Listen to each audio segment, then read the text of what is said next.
ब्रजमंडल में मथुरा, गोकुल, नंदगांव, वृंदावन, बरसाना, गोवर्धन आदि क्षेत्र आते हैं। मथुरा जहाँ श्री कृष्ण की जन्मभूमि है, वहीं गोकुल उनकी बाल लीला की भूमि है।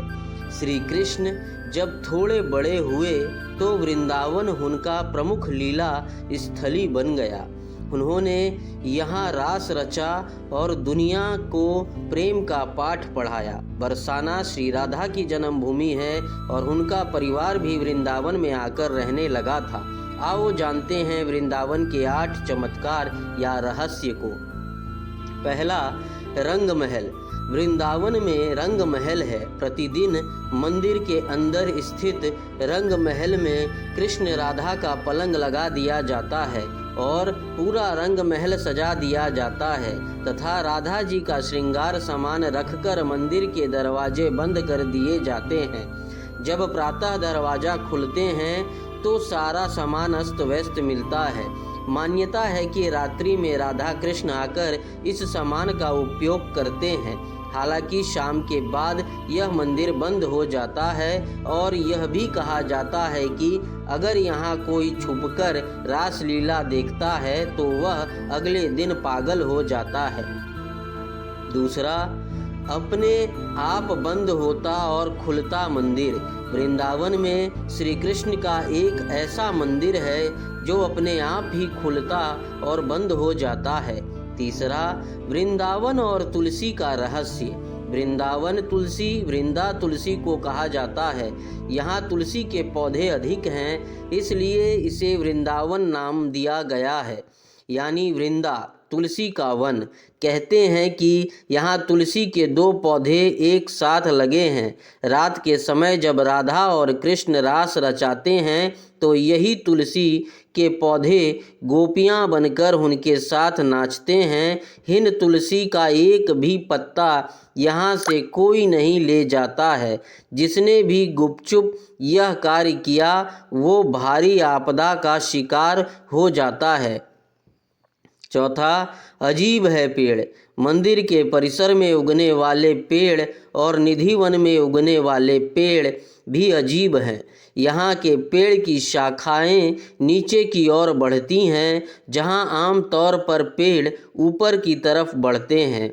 वहीं निधि वन में मौजूद पेड़ों की ऊंचाई बेहद कम है और इनकी शाखाएं इसकी जड़ों को और बढ़ती है। यहाँ पेड़ भी आपस में गुथे हुए हैं, जो इस जगह को देखने में भी रहस्यमयी बनाती है। पांचवा, मंदिर में करते हैं शयन।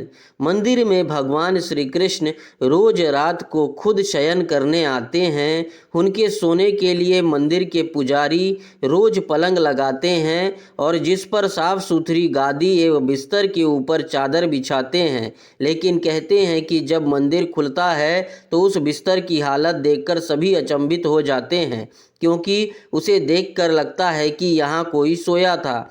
सबसे आश्चर्य की बात यह भी कि यहाँ प्रतिदिन माखन मिश्री का प्रसाद चढ़ाया जाता है और जो बच जाता है उसे मंदिर में ही रख दिया जाता है, लेकिन सुबह तक वह प्रसाद भी समाप्त हो जाता है। आखिर कौन खा जाता होगा यह प्रसाद? रात में यहाँ कोई भी नहीं रुकता है। स्थानीय लोगों के अनुसार ऐसा बरसों में होता आ रहा है। कुछ लोग इसे अंधविश्वास मानते हैं और कुछ लोग इसे श्री कृष्ण का चमत्कार। छठवां, घरों की खिड़कियां कर देते हैं बंद।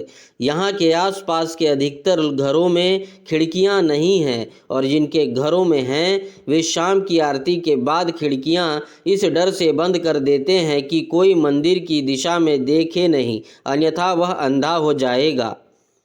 सातवां, निधि वन। कहते हैं कि आज भी समय समय पर प्रभु वृंदावन के निधि वन और मथु वन में रास करते हैं। वहाँ के मंदिरों में भ्रमण भी करते हैं। कहते हैं कि श्री कृष्ण वृंदावन के निधि वन में रासलीला करने आते हैं और उनके साथ श्री राधा सहित उनकी अष्ट सखियाँ भी आती हैं। लोगों का मानना है कि यहाँ हर रात आरती के बाद श्री कृष्ण, राधा और उसकी गोपियाँ रास रचाते हैं। आसपास रहने वाले कई लोगों का कहना है कि उन्हें कई बार घुंघरुओं की आवाज़ सुनाई देती है, लेकिन कोई इस रासलीला को अपनी आँखों से देखने की हिम्मत नहीं रखता, और देख ले तो फिर दुनिया में कुछ और देखने समझने के लायक नहीं रहता, यानी अंधा हो जाता है। इसलिए अब निधिवन के दरवाजे शाम 7 बजे बंद कर दिए जाते हैं। 8वां, हरिदास भक्त। वृंदावन के बांके बिहारी मंदिर से कई कथाएं जुड़ी हुई हैं। कहते हैं कि श्री हरिदास जी बांके बिहारी के सबसे बड़े भक्त थे, जिनकी भक्ति और चमत्कारों की कई कथाएं प्रचलित हैं।